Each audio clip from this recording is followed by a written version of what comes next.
Next देखिए last term पे हम लोगों ने पढ़ा था क्या कि व्हाट इज क्वाड्रेटिक इक्वेशन और फिर उसका सॉल्यूशन निकालना पड़ा था। मतलब कि अगर क्वाड्रेटिक इक्वेशन क्या है और कैसे हम क्वाड्रेटिक इक्वेशन को फॉर्मुलेट करते हैं, ये सारे टॉपिक हम लोगों ने पढ़े थे। ठीक है, नेक्स्ट टॉपिक पे हम लोग बात करने जा रहे हैं सॉल्यूशन ऑफ क्वाड्रेटिक इक्वेशन की। मतलब ये है कि अगर हमारे पास एक क्वाड्रेटिक इक्वेशन है तो उसका हम सॉल्यूशन कैसे निकालेंगे। क्लियर, अगर हमारे पास एक क्वाड्रेटिक इक्वेशन है तो उसका हम लोग सॉल्यूशन कैसे निकालेंगे, ये हमें आइडेंटिफाई करना है। तो चलिए उसके लिए हम करते क्या है कि हम सपोज कर लेते हैं कि let px equal to 0 be any quadratic equation. हमने ये सपोज कर लिया कि px इक्वल टू 0 हमारा एक क्वाड्रेटिक इक्वेशन है। अब इस क्वाड्रेटिक इक्वेशन का हमें सॉल्यूशन निकालना है। तो ये आपको पता है कि किसी भी क्वाड्रेटिक इक्वेशन का सॉल्यूशन निकालने के लिए हमें करना क्या होता है, हमें करना ये है कि हमें x की वो वैल्यू पता करनी है। हमें x की वो वैल्यू पता करनी है जिसको कि इस क्वाड्रेटिक इक्वेशन में सब्स्टिट्यूट करने पे इस क्वाड्रेटिक इक्वेशन की वैल्यू 0 के इक्वल हो जाए। और जैसे इस क्वाड्रेटिक इक्वेशन की वैल्यू 0 के इक्वल आएगी उस केस में x इज इक्वल टू जो भी आप टर्म सब्स्टिट्यूट करोगे वो उस क्वाड्रेटिक इक्वेशन का सॉल्यूशन हो जाएगा, जिसको कि आप root of the quadratic equation भी कहते हैं। ये चीज ध्यान रखिएगा। जैसे अगर हम मान लें कि let x is equal to alpha be the solution of the given quadratic equation, then p alpha become equal to 0।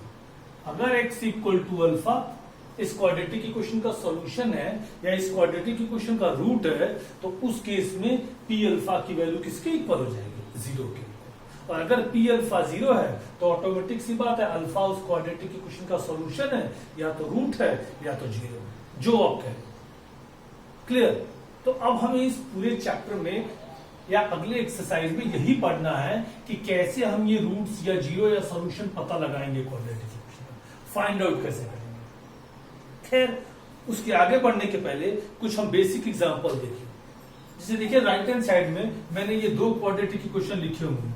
इससे पहला लिखा हुआ है x square plus 6x plus 5 is equal to 0।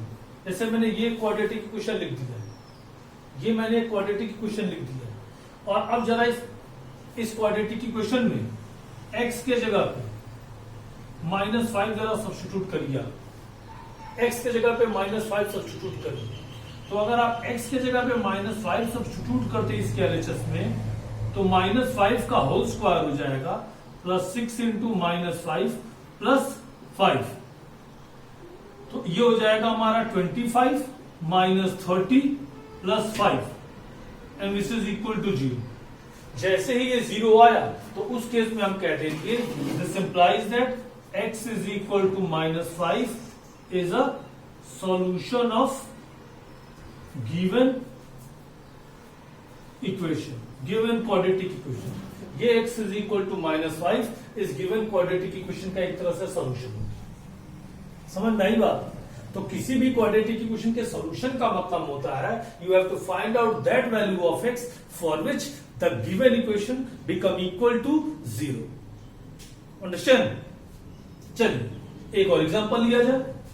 ये दूसरा एग्जांपल है हमारा x square minus 9 equal to 0। और जरा इस क्वाड्रेटिक इक्वेशन में x के जगह पे जरा 3 पुट करिए। तो जब x के जगह पे 3 पुट करते तो ये हो जाता 3 का square minus 9 which is equal to 9 minus 9 and that become equal to 0। 0 आ गया कि नहीं आ गया। और जैसे ही 0 आया आप कह दोगे कि x इक्वल टू 3 जो है वो इस क्वाड्रेटिक इक्वेशन का सॉल्यूशन है। कुछ बच्चे ये भी कह सकते हैं कि sir x is equal to -3 भी तो पुट कर सकते थे। यू कैन, आप पुट कर सकते हो। अगर x इक्वल टू -3 पुट करते तो उस केस में ये हो जाता -3 का square minus 9 which is 9 minus 9 again 0। तो इस क्वाड्रेटिक इक्वेशन के कितने आपके 0 मिल गए, कितने 0 मिल गए आपको, that is 2। 1 is 3 and the other one is -3। और इस क्वाड्रेटिक इक्वेशन की डिग्री कितनी थी 2। तो एक चीज आपको ये 9th में ही बताया गया था, जब आपको पॉलिनोमियल पढ़ाया जा रहा था वहीं पे ये बताया गया था कि अगर आपके पास एक क्वाड्रेटिक पॉलिनोमियल है, ये कह दीजिए क्वाड्रेटिक इक्वेशन है, तो उसके एटमोस्ट कितने जीरोस होते हैं 2, क्योंकि उसकी डिग्री 2 है। जितनी डिग्री उतने जीरोस, तो डिग्री 2 तो 2 जीरोस भी हो गए, 3 और -3। ऐसे यहां पे भी एक और अभी जीरो होगा, वो भी आप फाइंड आउट कर सकते हैं। तो जब भी आप किसी भी क्वाड्रेटिक इक्वेशन को सॉल्व करिएगा इन फ्यूचर या नेक्स्ट एक्सरसाइज में, तो आप ये ध्यान रखिएगा कि कम से कम अधिक से अधिक आपको 2 जीरो कैलकुलेट करने हैं। तो या तो 2 निकले या 2 से कम, बट 3 जीरो कभी ना निकलेंगे। ये चीज अपने दिमाग में आप बैठा कर रखिएगा। क्लियर? तो ये हुआ आपका सोल्यूशन ऑफ क्वाड्रेटिक इक्वेशन। तो चलिए अब हम आ जाते हैं सोल्यूशन ऑफ क्वाड्रेटिक इक्वेशन। अब हमें आगे देखना क्या है कि जैसे अगर हमारे पास कोई भी क्वाड्रेटिक इक्वेशन है तो उसके सॉल्यूशन हम कैलकुलेट कैसे करेंगे। तो जनरली आपके सिलेबस में 3 मेथड दिए गए हैं। आपके जो सिलेबस में है वो 3 मेथड दिए गए, फर्स्ट, सेकेंड एंड थर्ड। पहला जो मेथड है वो है आपके लिए फैक्टराइजेशन। दूसरा जो मेथड है वो आपके लिए कंप्यूटिंग स्क्वायर मेथड। और तीसरा आपके लिए वो है क्वाड्रेटिक फॉर्मूला। ये 3 मेथड से आपको, अगर आपके पास कोई भी क्वाड्रेटिक इक्वेशन है तो उसका सॉल्यूशन आप कैलकुलेट करोगे। तो चलिए स्टार्ट हम करते हैं फैक्टराइजेशन मेथड, जो कि आपके लिए ज्यादा फेमिलियर है in comparison to these two. इन दोनों के कंपैरिजन में जो फैक्टराइजेशन मेथड है वो आपके लिए ज्यादा फेमिलियर है किसी भी क्वाड्रेटिक इक्वेशन को सॉल्व करने के लिए। क्यों? क्योंकि क्लास 9th में आपने क्वाड्रेटिक पॉलिनोमियल्स को फैक्टराइज करना पढ़ा था। अगर आपके पास कोई भी क्वाड्रेटिक पॉलिनोमियल है तो कैसे उस क्वाड्रेटिक पॉलिनोमियल को हम फैक्टराइज करते हैं, ये आपने पढ़ा हुआ है क्लास 9th में। तो चलिए प्रोसीड करते हैं। तो चलिए इसको समझने के लिए हम लोग एक एग्जाम्पल ले लिया जाए, क्योंकि एग्जाम्पल ज्यादा बेटर है आपके लिए किसी भी प्रोसीजर से। तो जैसे मैंने ये पॉलिनोमियल ले लिया, px is equal to x square plus 5x plus 6 equal to 0। X square plus 5x plus 6 is equal to 0। ये आपके पास एक क्वाड्रेटिक इक्वेशन है। कह रहा है इसका 0 निकालिए या सोल्यूशन निकालिए फैक्टराइजेशन मेथड से। तो देखिए फैक्टराइजेशन मेथड हम करते क्या है, फैक्टराइजेशन मेथड में जो भी क्वाड्रेटिक इक्वेशन है पहले तो आप देख लीजिए कि वो स्टैंडर्ड फॉर्म में है कि नहीं है। स्टैंडर्ड फॉर्म का मतलब whether the given quadratic equation is written in the form of ax square plus bx plus c equal to 0. If the given quadratic equation is already written in that particular form, तो फिर हम यहाँ पे उसको factorise करना start करें। तो factorise करने के लिए देखिए अलग अलग कई सारे रूल्स है क्लास 9th में जो आपने पढ़ा हुआ है। क्लास 9th में जो रूल्स तो कई हैं कि सबसे पहला रूल तो यही होता है कि हम देख लेते हैं कि इस पूरे टर्म में कोई टर्म कॉमन तो नहीं है, अगर कॉमन हो तो उसको कॉमन कर लीजिए। दूसरा आपको याद होगा तरीका बताया था कि आप देख लीजिए कि जो भी एक्सप्रेशन है कहीं वो a प्लस बी का होल स्क्वायर या a माइनस बी के होल स्क्वायर का फॉर्मूला तो नहीं बन जा रहा। और तीसरा आपने क्या देखा था, कहीं वो a square minus B square के फॉर्म में तो नहीं है। ठीक है, और जब ये 3 देख लेते थे तब आगे बढ़ते। तो चलिए जरा देखिए, यहां पे कुछ भी ऐसा नहीं है, ये डायरेक्ट आपका स्टैंडर्ड फॉर्म में है और इसको फैक्टराइज करना है। तो फैक्टराइज करने के लिए हम मिडिल टर्म को स्प्लिट करते हैं, और यही सबसे इंपॉर्टेंट आपके लिए रूल है, by splitting the middle term. इसी को फैक्टराइजेशन मेथड भी कहते हैं। तो मिडिल टर्म को आपको स्प्लिट करना है। तो मिडिल टर्म को स्प्लिट करने के रूल्स आपने क्लास 9th में पढ़े हुए।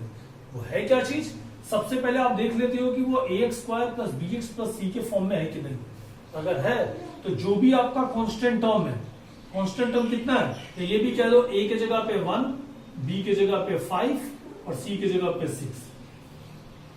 तो जो भी आपका कांस्टेंट टर्म होता है उसको आप x स्क्वायर के कोफिशिएंट में मल्टीप्लाई कर देते हैं। तो x स्क्वायर का कोफिशिएंट कितना है, 1। तो 6 से 1 में मल्टीप्लाई करोगे तो 6 आएगा। अब जो भी टर्म आया उसका आप प्राइम फैक्टराइजेशन कर दीजिए। प्राइम फैक्टराइजेशन आपको याद ही होगा, 2 3 जा 6, 3 1 जा 3। अब जब प्राइम फैक्टर्स में कन्वर्ट कर दिया तो जो भी आपको 6 के प्राइम फैक्टर्स मिले उन प्राइम फैक्टर्स को आपको ऐसे एडजस्ट करना है। एडजस्ट करने का मतलब या तो ऐड करना है या तो सब्ट्रैक्ट करना है। ऐसे ऐड और सब्ट्रैक्ट करना है कि वो जोड़ने पे या घटाने पे 5 के इक्वल आ जाए, मतलब x के कोफिशिएंट के इक्वल आ जाए। तो यहाँ पे तो एकदम क्लियर शॉट है कि 2 और 3 है, 2 और 3 को ऐड करोगे तो कितना आ जाएगा 5। सब्ट्रैक्ट करने की यहाँ जरूरत नहीं। कई बार ये भी होता है कि सब्ट्रैक्ट करने की जरूरत पड़ जाती है, बट यहाँ वैसा नहीं है। तो इसको लिख सकते हो आप x² प्लस 5 के जगह पे लिख सकते हो 3 + 2 ब्रैकेट में x + 6 = 0। फिर इसको आप लिख सकते थे x² प्लस मल्टीप्लाई कर लीजिए 3x + 2x + 6 = 0। यहां से और आप अब यहां से देखिए 4 टर्म आपको टोटल मिल गए। अब दो के पेयर बना लीजिए और उनमें से कॉमन लेना स्टार्ट कर दीजिए। जैसे एक पेयर मैंने ये बना लिया और इनमें से कॉमन आपको क्या मिल सकता है, दैट इज x कॉमन ले लोगे तो ये बचेगा x + 3 और इसमें से कॉमन क्या मिल सकता है +2। What is remaining x + 3 = 0। अब दोनों में कॉमन क्या है x + 3, so what is remaining, it become x + 2 = 0। now here the multiple of these two terms become equal to 0. Here the multiple of these two terms become equal to 0, and we already know that if the multiple of any two terms become equal to 0, then it means at least one become equal to 0. अगर दो term के multiple 0 के equal हैं तो ये clear है कि दोनों में से कम एक तो 0 होगा ही। दोनों भी 0 हो सकते हैं। मैंने एटलीस्ट कहा कम से कम एक 0 डेफिनेटली है, हो सकता है जी दोनों 0 हो जाए। क्लियर। तो यहां से कह सकते हो आप आइदर या तो x + 3 0 के इक्वल होगा या x + 2 = 0 होगा। अगर x + 3 0 के इक्वल तो x = -3, और अगर x + 2 = 0 तो x = -2। तो ये देखिए आपके दो 0 मिल गए कि नहीं मिल गए। और अगर इस x = -3 और x = -2 को इस ओरिजिनल क्वाड्रेटिक इक्वेशन में पुट करोगे तो LHS हमेशा RHS के इक्वल आएगा। तो ये आपका मिडिल टर्म स्प्लिट करना होगा, समझ में आई बात। बट मिडिल टर्म स्प्लिट आप तभी कर पा रहे हो जब आपका क्वाड्रेटिक इक्वेशन स्टैंडर्ड फॉर्म में हो। अगर स्टैंडर्ड फॉर्म में वो नहीं होता है तो आपकी पहली रिस्पॉन्सिबिलिटी है कि कन्वर्ट इनटू स्टैंडर्ड फॉर्म, उसको स्टैंडर्ड फॉर्म में कन्वर्ट करिए। और जब वो स्टैंडर्ड फॉर्म में कन्वर्ट हो जाए तो फिर उसको क्या करिए आप सॉल्व आउट करिए। मिडिल टर्म को तब जाके क्या करिए आप स्प्लिट करिए। क्लियर। तो चलिए नेक्स्ट एक क्वेश्चन और देखा जाए मिडिल टर्म को स्प्लिट करके क्वाड्रेटिक इक्वेशन का सॉल्यूशन निकालने के लिए। तो ये मैंने लिया इक्वेशन 16x - 10/x = 27 और कह रहे हैं ना कि आप इस क्वाड्रेटिक इक्वेशन को फैक्टराइजेशन के मेथड से सॉल्व करें। तो देखिए अभी थोड़ी देर पहले आपको मैंने बताया कि किसी भी क्वाड्रेटिक इक्वेशन में को फैक्टराइजेशन मेथड से सॉल्व करना हो तो सबसे पहले आप ये जरूर ध्यान रखिए कि आपका जो गिवन क्वाड्रेटिक इक्वेशन है वो स्टैंडर्ड फॉर्म में है कि नहीं। अगर वो स्टैंडर्ड फॉर्म में है उसी केस में आप अपने क्वाड्रेटिक इक्वेशन को सॉल्व कर सकते हैं। It's our responsibility to first convert the given quadratic equation into its standard form, and after that we have to apply the method of splitting the middle term. Clear? So let's see. For converting into standard form, first take out the LCM. That is x. 1 divided by x, x into 16x, it is 16x². X divided by x, it is 1 into 10, 10, and this become equal to 26. Now by cross multiplication, it becomes 16x² minus 10 equal to 27x. LHS में shift out कर दो, it is 16x² minus 27x minus 10 equal to 0. तो ये हमारा standard form में convert हो गया। अब मिडिल टर्म को स्प्लिट आउट किया जाए। तो मिडिल टर्म को स्प्लिट करने के लिए मैंने क्या बताया था, जो भी आपका ये कांस्टेंट टर्म हो उससे आप x² के कोफिशिएंट में मल्टीप्लाई करते हो। तो 10 into 16 इट इज 160। अब इसका प्राइम फैक्टराइजेशन कर देते हैं। तो प्राइम फैक्टराइजेशन किया जाए 80, फिर 2 से जाएगा 40, फिर 2 से 20, देन 10, 2 5 जा 10 एंड देन 5 1 जा 5।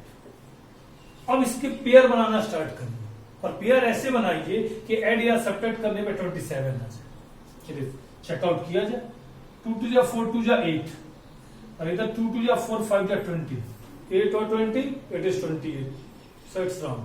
Again 2 2 जा 4, 2 जा 8, 2 जा 16, और 5 2 जा 10, 16 और 10 26, ये भी सही नहीं जा रहा। और 2 2 जा 4, 2 जा 8, 2 जा 16, 2 जा 32, and then 5, 32 plus 5 it is 37, but 32 minus 5 it is 27, मतलब कि यहां पर सब्ट्रैक्ट करने पे ये 27 के इक्वल आ रहा है।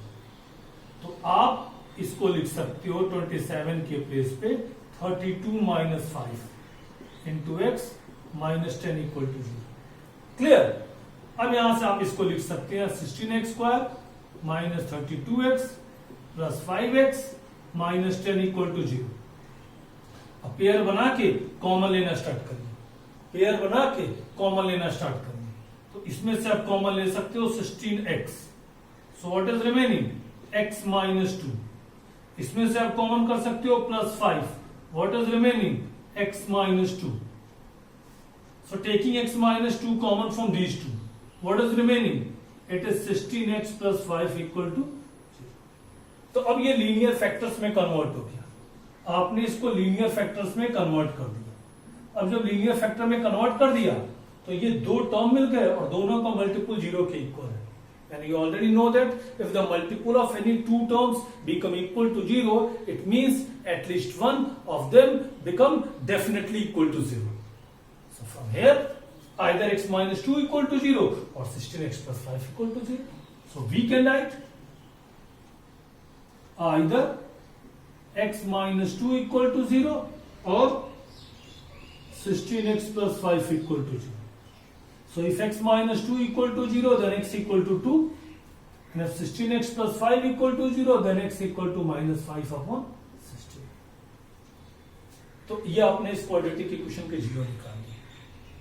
तो ऐसे ही करके आप और भी क्वाड्रेटिक इक्वेशन के जीरो आप निकाल सकते हो by factorization method. Middle term को आपको स्प्लिट करना है और फिर उसके जीरो निकल जाएंगे। ऐसे ही करके हम नेक्स्ट टर्न पे कंप्लीटिंग द स्क्वायर मेथड और क्वाड्रेटिक फॉर्मूला भी पढ़ेंगे एक एक करके।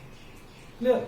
इस पे बेस्ड आप क्वेश्चन सॉल्व करिए, जो भी प्रॉब्लम हो उसको कमेंट बॉक्स में लिखिए और वीडियो को ज्यादा से ज्यादा लाइक शेयर सब्सक्राइब करवाइए। क्लियर? तब के लिए गुड बाय।